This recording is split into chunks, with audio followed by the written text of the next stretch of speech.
China leads research in 90% of crucial technologies, a dramatic shift of this century. The United States took the remaining areas in an assessment of 74 technologies. Hello friend, science और technology आज दुनिया की सबसे बड़ी टक्कर का केंद्र बन चुकी है और एक अमेजिंग शिफ्ट हुआ है इस सेंचुरी में।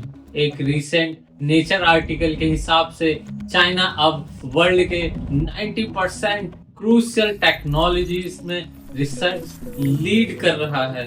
लेकिन इसका मतलब क्या है और क्यों चीन इतनी टेक्नोलॉजी रिसर्च में टॉप पर पहुंच गया? आज के वीडियो में हम इसी ट्रेंड को सिंपल लैंग्वेज में समझेंगे। Let's dive in. ऑस्ट्रेलियाई स्ट्रेटेजिक पॉलिसी इंस्टीट्यूट ASPI एक स्वतंत्र थिंक टैंक द्वारा संचालित एक टेक्नोलॉजी ट्रैकर के अनुसार चीन उन महत्वपूर्ण प्रौद्योगिकी में से लगभग 90% में अनुसंधान का नेतृत्व कर रहा है, जो किसी देश के राष्ट्रीय हितों को महत्वपूर्ण रूप से बढ़ाती है या उनके लिए जोखिम पैदा करती है। What is ASPI? Critical technology tracker. ASPI technology tracker एक रिसर्च टूल है जो उपयोगकर्ताओं को 64 ऐसी तकनीकों को ट्रैक करने की अनुमति देता है जो हमारी अर्थव्यवस्थाओं, समाजों, राष्ट्र सुरक्षा, ऊर्जा उत्पादन, स्वास्थ्य और जलवायु सुरक्षा के लिए मूलभूत है। यह पिछले 23 वर्षों से सबसे हाई साइटेड रिसर्च पब्लिकेशन के शीर्ष 10% पर केंद्रित है। इस नए डेटा सेट का विश्लेषण यह जानने के लिए किया जाता है कि वो कौन से देश और संस्थान, राष्ट्रीय प्रयोगशालाएं, कंपनियां और सरकारी एजेंसियां नवीन और उच्च प्रभाव वाले शोध का सबसे बड़ा हिस्सा प्रकाशित कर रहे हैं। ASPI का मानना है कि हम सिर्फ 10% का उपयोग करते हैं क्योंकि इन प्रकाशनों का संपूर्ण प्रौद्योगिकी जीवन चक्र पर अधिक प्रभाव पड़ता है। ASPI के क्रिटिकल टेक्नोलॉजी ट्रैकर ने इस वर्ष 74 वर्तमान और उभरती टेक्नोलॉजी पर शोध का मूल्यांकन यानी इवेल्युएट किया है, जो पिछले वर्ष विश्लेषण यानी एनालाइज की गई 64 टेक्नोलॉजी से अधिक है। इनमें से कुछ मुख्य हैं परमाणु ऊर्जा, सिंथेटिक बायोलॉजी, स्मॉल सैटेलाइट सहित 66 टेक्नोलॉजी पर शोध के लिए चीन पहले स्थान पर है, जबकि क्वांटम कंप्यूटिंग और जियो इंजीनियरिंग सहित 8 टेक्नोलॉजी में संयुक्त राज्य अमेरिका शीर्ष पर है। The result reflect a drastic reversal at the beginning of this century. America assess technology में से 90% से अधिक अग्रणी था, जबकि चीन 2024 एडिशन के अनुसार उनमें से 5% से भी कम में अग्रणी। Top 5 countries ranked by their past 5 years of performance in all 64 technologies. Washington DC स्थित एक गैर लाभकारी अनुसंधान संगठन centre for strategic international studies में चीन इंडस्ट्री पॉलिसी पर शोध करने वाली इलारिया माजोको कहती हैं, चीन ने साइंस एंड टेक्नोलॉजी के क्षेत्र में अविश्वसनीय प्रगति की है, जो अनुसंधान और विकास के साथ साथ पब्लिकेशन में भी रिफ्लेक्टेड होती है।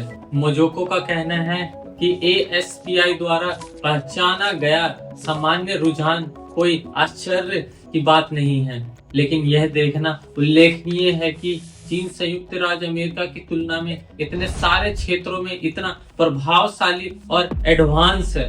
हांगकांग विश्वविद्यालय के विज्ञान नीति शोधकर्ता वांग यानबो का कहना है कि इसका संबंध उन तकनीकों के प्रकार से हो सकता है जिन पर नजर रखी जाती है। उनका कहना है कि यह देश नई तकनीकों में अनुसंधान का नेतृत्व करने की अधिक संभावना रखता है, जिस पर इसने अपने प्रयासों को केंद्रित किया है।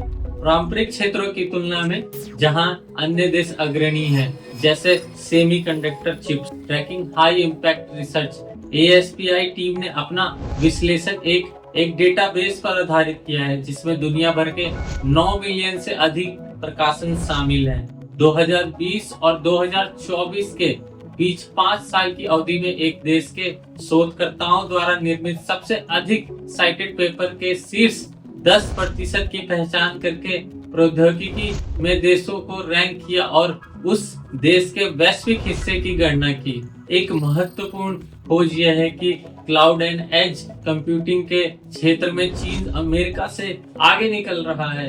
यह जानकारी वर्जीनिया के आर्लिंगटन स्थित एक non profit organisation special competitive studies project के राष्ट्रीय सुरक्षा और टेक्नोलॉजी स्ट्रेटेजिस्ट डेविड लिन ने दी है। क्लाउड कंप्यूटिंग एआई कंपनियों को भौतिक बुनियादी ढांचे की आवश्यकता के बिना मॉडल को ट्रेन करने और डेटा प्रोसेस करने में सक्षम बनाती है, जबकि एज कंप्यूटिंग डेटा को लोकली प्रोसेस करती है।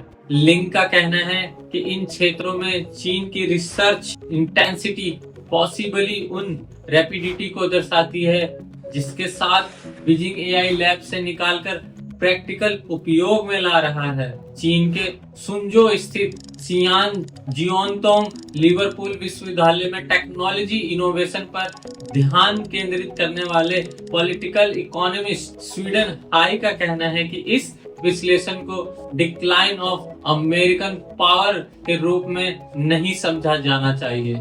स्टीवन हाई के अनुसार सामान्य तौर पर संयुक्त राज्य अमेरिका अभी इन प्रौद्योगिकी में से वैश्विक स्तर पर एक महत्वपूर्ण भूमिका निभाता है। इस अध्ययन में भाग लेने वाली ASPI की data scientist jenny Wong Leong ने चेतावनी दी है कि निष्कर्ष बताते हैं कि लोकतांत्रिक देशों को कई आवश्यक क्षेत्रों में अत्याधुनिक विज्ञानों और अनुसंधान में लंबे समय से हासिल किए गए कठिन परिश्रम से प्राप्त लाभ होने का खतरा है, जो दुनिया की सबसे महत्वपूर्ण टेक्नोलॉजीज के विकास और उन्नति के लिए महत्वपूर्ण है। Facing limitation. हालांकि ASPI का ट्रैकर किसी देश की एकेडमिक पेस को मापने के लिए अच्छा है, लेकिन यह उसकी होलिस्टिक इनोवेटर क्षमता को प्रतिबिंबित नहीं कर सकता। डेविड हाई ने नोट किया कि ASPI के डेटा एनालिस्ट ने अपने 2025 के अपडेट में इसे स्वीकार किया। लिन का कहना है कि बड़ी संख्या में इन्फ्लुएंशियल पब्लिकेशन का होना इंजीनियरिंग एफिशिएंसी, मैन्युफैक्चरिंग कैपेबिलिटी और कॉमर्शियल सफलता को जरूरी नहीं दर्शाता। वे एडवांस एयरक्राफ्ट इंजन का उदाहरण देते हैं, जो कि अध्ययन में शामिल तकनीकों में से एक है। हालांकि इस तकनीक में चीन पहले स्थान पर है और उसके पास एक बड़ा औद्योगिकी आधार और गवर्नमेंट ओनरशिप वाली एरोस्पेस कंपनियां हैं। फिर भी चीन के इंजन अभी तक अमेरिका या यूरोप के परफॉर्मेंस, रिलायबिलिटी और ड्यूरेबिलिटी ऑफ लीडिंग मॉडल्स के स्तर तक नहीं पहुंच पाया है। हो सकता है जहां बड़ी संख्या में शोध करता है, क्योंकि उनके द्वारा अपने देशवासियों द्वारा साइटिंग रिटर्न पब्लिकेशन का हवाला देने की अधिक संभावना है। तो दोस्तों, आज हमने देखा कि चाइना ने नियरली 90% क्रूशल टेक्नोलॉजी में रिसर्च लीडरशिप हासिल कर ली है, जो एक ड्रामेटिक शिफ्ट है ग्लोबल साइंस लैंडस्केप। और इसका इम्पैक्ट सिर्फ टेक्नोलॉजी कंपनीज तक नहीं है, बल्कि नेशनल सिक्योरिटी और फ्यूचर इंडस्ट्री तक है। साथियों, अगर आपको ये वीडियो इंफॉर्मेटिव लगा हो तो लाइक, शेयर और सब्सक्राइब जरूर करें। कमेंट करके बताइए कि आपको कौन से फील्ड सबसे इंटरेस्टिंग लगता है, AI या बायोटेक या space. Thank you for watching. मिलते हैं नेक्स्ट वीडियो में।